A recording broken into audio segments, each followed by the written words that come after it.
এরকম করলো? দাদা আমার সঠিক জানা ছিল না। ও বাড়িতে মানে কেমন কি ফ্যামিলির সঙ্গে কিছু হলো না কার সঙ্গে কিছু হলো সেটাও আমার জানা নেই।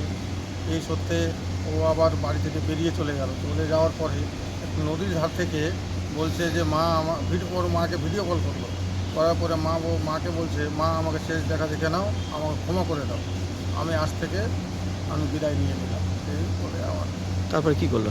তারপরে ও নিজেকে সুসাইড করে নিল, কি দিয়ে? গুলি মেরে নিল কপালে, মাথায় গুলি? মাথায় গুলি করে নিজেই? নিজে। তারপরে কিভাবে জানতে পারলেন আপনারা? এবার আমরা গুলির শব্দ শুনে আমরা গ্রামবাসী সবাই মিলে গিয়ে দেখছি ও পড়ে আছে।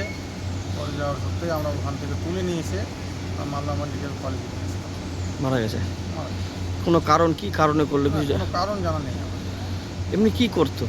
এমনি ওনার বাবার সঙ্গে বিড়ির শ্রমিকের কাজ করতো, বিড়ি কন্ট্রাক্টর। কোনো বাড়িতে অশান্তি বা কিছু জানা গেছে? কোনো অশান্তি নেই। কি ধরনের ছিল ছেলেটা? ছেলে ভালো ছিল, খুব সুন্দর ছিল।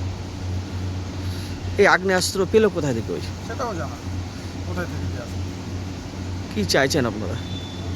আমরা চাইছি যে প্রশাসন এখন দেখছে, এর সঠিক তদন্ত হোক। পুলিশ যদি এর মধ্যে থাকে সেটা প্রশাসন দেখবে, সেটা আমরা প্রশাসনকে বলছি। পুলিশ গিয়েছিল? পুলিশ গেছে। কি নাম আপনার?